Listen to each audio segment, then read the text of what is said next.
Hello and welcome back. So far, we've started constructing the queries that we are going to use to perform our search.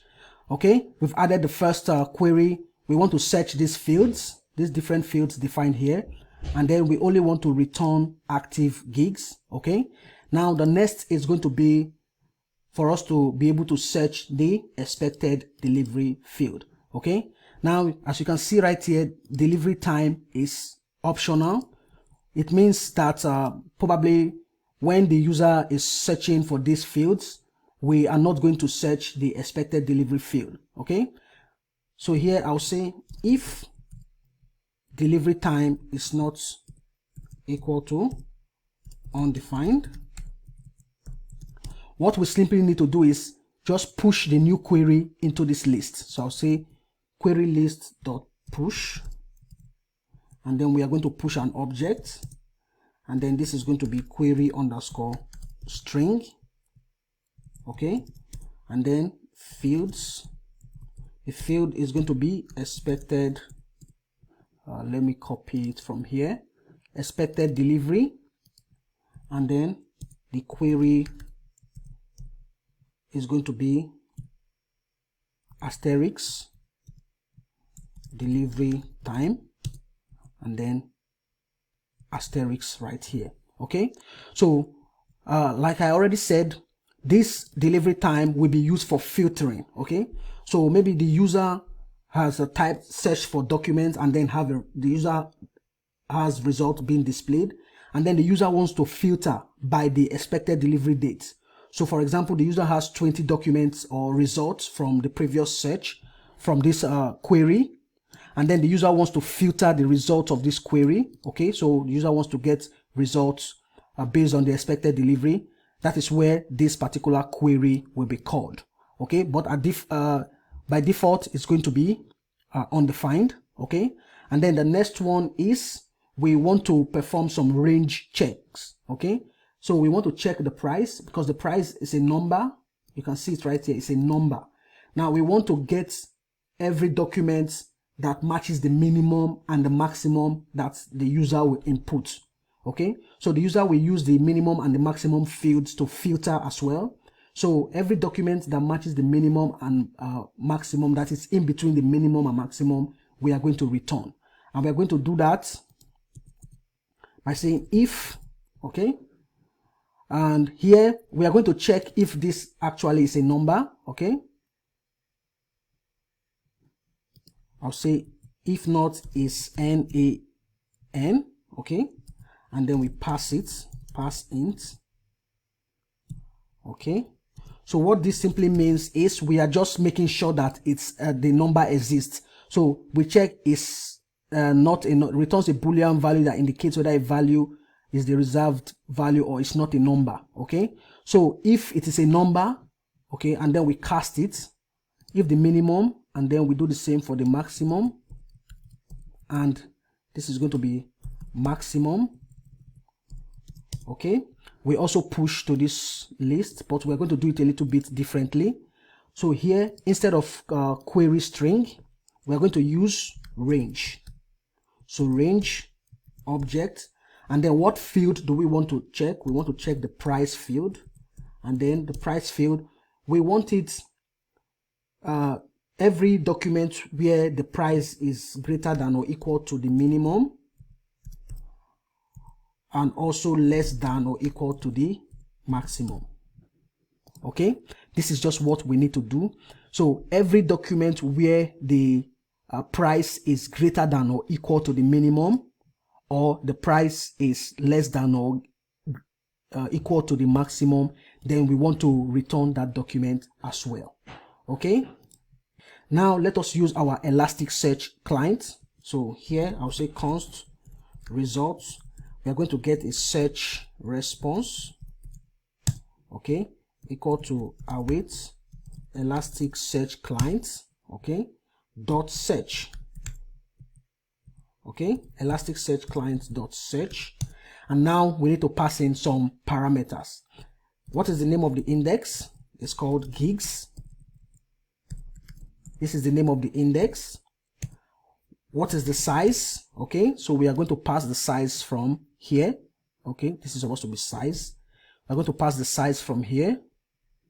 Okay, so we are setting the size, and then the query. Remember, we need to construct this top level query, bool, and must. Okay, so we'll say query, which is an object, and then bool, which is an object, and then must is an array. But now we need to, since this query list is an array, we just need to use the spread dot dot dot and then query list. Okay, so this will just add everything we have inside our query list. It will add to this must property right here, or must parameter. Okay, so this is the search. Then we need one more thing. We need to sort.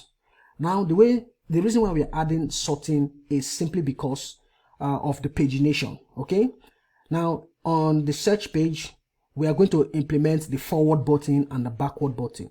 So if the user clicks forward, then they should go and see the documents, okay, or get more documents. Or if they click backward, they should get documents that they've already seen before. Okay, that is how the sorting is going to work. So I'll add the sort array right here, and then the field.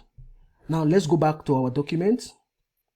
Now we want to sort. Let me get all the documents. We want to sort by this property. I added this property sort ID.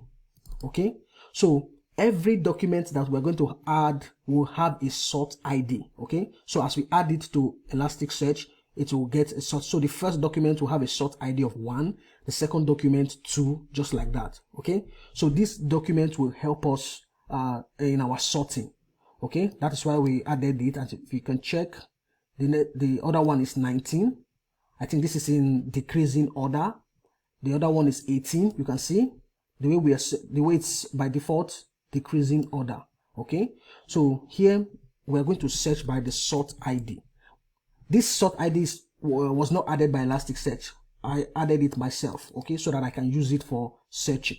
Okay, I couldn't use the ID. Okay, I couldn't, because the ID is a string, and it was not working as efficiently as when you use a number. Okay, so here the sort ID. Now I will say if type is equal to forward. If type is equal to forward, then we want to return it in ascending order, else it's going to be in descending order. So on the front end, if the user clicks the forward button, we are going to set the type to forward. If the user clicks the backward button, we are going to set the type to backward. So if it is forward, then the sorting is going to be in ascending order. If the type is backward, then the sorting is going to be in descending order. Okay, so this is the sort. And then one thing we need to do here is, remember we saw in the documentation somewhere, let's look for it. Yes, here it says the from. It says by default you cannot page through more than 10,000 hits.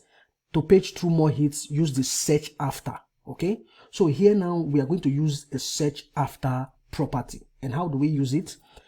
What I'm going to do here is I'm going to conditionally add the search after property. Okay, and I'm going to do that with this property from. So this from is going to be a string. Let's see. Yes, it's going to be a string. Okay, so I'll say I want to conditionally add an object. Oh, here is going to be if from is not equal to 0. Okay, because for the first search, okay, let's say for example the size was 10. The first search, we don't need to perform any kind of pagination for the first search. Okay, so the first time the user gets a result, we don't need to perform any pagination. So we're checking if from. So for the first search, we are going to set this property to 0. Okay, so if from is not equal to 0, then we just know that, okay, the user is performing pagination. So here I'll set an object search after, and then the property I want to search from is 0. Okay, now let me just try and explain what this means. So let's say we have 1, 2, 3, 4, 5, 6, or let me start from 0, 0, okay, 7, 6, 7, 8, 9, okay. So what this means is, let's say for the first search, the user gets the first element 0, the first two elements 0 and 1. So when the result is returned, this from property will be set to 1 because 1 was the last result that the user returned. Now, if the user clicks on the forward button, then the user will start, Elasticsearch will start the pagination from the number after the last number. Okay, so because the last result was 1, then the new search will start from 2. So it will return 2 and 3 and then send the result to the user. And then when the user clicks on the forward button again, it will set this from to 3. And then Elasticsearch will see, okay, this is where we need to start the next search. And then it will start from 4 and then return 5. If, for example, the user wants to return 3 documents, the first search will return 0, 1, 2. Then your from will be set to 2. Okay. And then when a new search is performed, that is the forward button is clicked, then from will be set to 2. Okay. And then Elasticsearch will start the new search from the value immediately after 2, which is 3. So it will return 3, 4, and 5. And then once it returns the result on the front end, we are going to set from to 5 because 5 is the last item in the new result. And then when the user clicks on the forward button again, we set from to 5, and then Elasticsearch will use it. Okay, the last item was 5, so the new search will start from 6, so it will return 6, 7, 8. So that is just the basic idea of using it this way. Okay, so that is why on the front end we are always going to be setting this from property. Okay, so now we have our search. All we need to do is to use the result.